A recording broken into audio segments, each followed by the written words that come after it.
Obama's being elected, everybody who's socially minded, would consider themselves socially minded, is very excited that they believe that there's a new direction coming. And I happen to be one of them. But they thought that there was no chance of that for the last 8 years, and there may not be a chance of it again after he's gone. And I feel that it may be.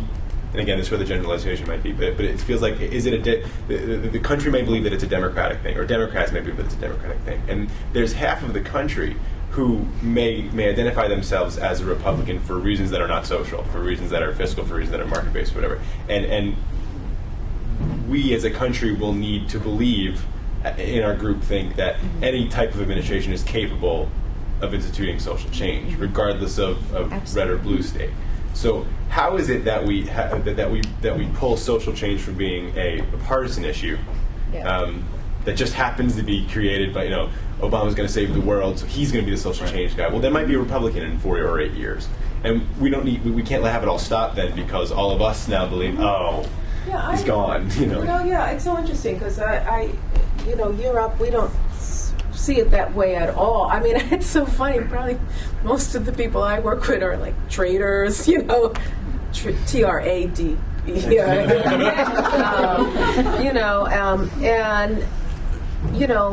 Folks in the financial sector, and what they get is opportunity.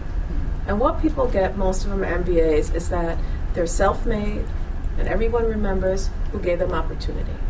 And what rings true to them is how other people do not have the same opportunity. And that just by a small lift on their part, they can make a difference. It doesn't even go into if they're red or blue. They're probably all, I'm just giving... How open are they then to the notion that government ought to be supporting Europe? It's interesting. They're not as concerned about that. I mean, they think this is a good... all of them are that we've dealt... I mean, you got to remember... I'm right around the corner of that when Elliot Spitzer went down. Does everybody remember this? They were all wearing Elliot T-shirts. Thank God they were celebrating in the streets. I mean, Wall Street was a happy place that day, not right now. And just to give you a sense of how partisan the communities, but they were. Matt, you were saying what? Well, I think just to his point, how does the notion of social innovation and effectiveness become a nonpartisan issue? It becomes a nonpartisan issue because you don't talk about it necessarily in the terms of, I don't talk about it as social change. I mean, the values ring true across the party lines. Right, that's right. Do you believe in the notion of opportunity? Right. Do you recognize that the achievements that you've been able to garner over your career have not just been by yourself, that you had other people who supported you, that a social network is critical to your success, and that others by class are locked out of that? They get that. That's the best part about this. I don't have to explain that to a group of guys who know, if one's out of work, they talk to each other and then they're in another firm. So I think that's the beauty of social entrepreneurs, because there are a lot of positive sides. It's changing the lexicon. It's being able to understand that there's a variety of ways we should communicate to different stakeholders. So I just feel very, very, very strong about that. And so most of my supporters, like I said, may not have been happy about it. They will say, if government's going to fund a program, I hope they fund something like Europe, because you know what, you guys are doing good work.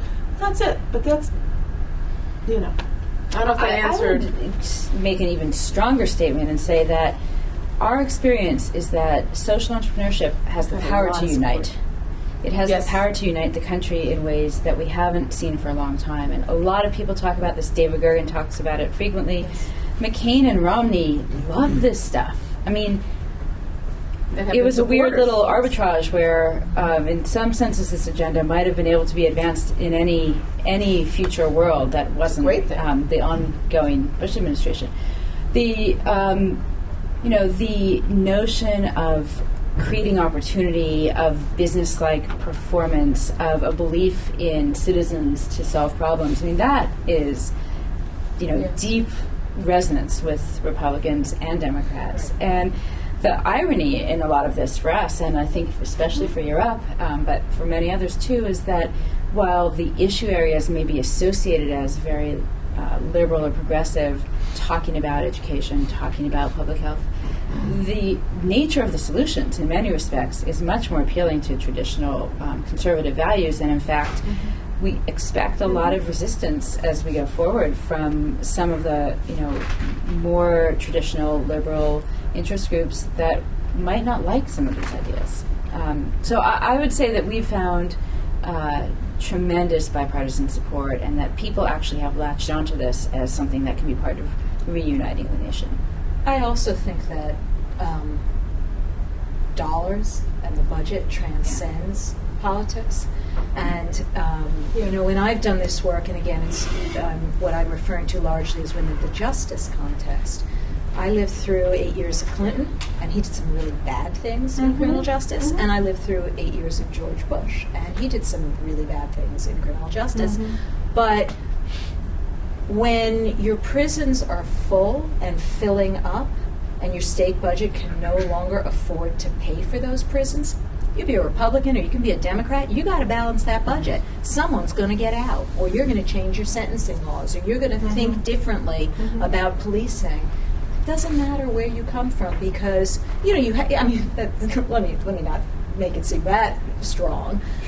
There are different ways to speak to people in different situations about different kinds of problems, but you can change things and you can move things through any administration when you also understand what motivates them as people charged with the political trust. And the political trust is running dry, and I mean the trust, I mean the bucks are running dry. They'll look at all sorts of innovation that they might not have looked at in flush times, but they'll look.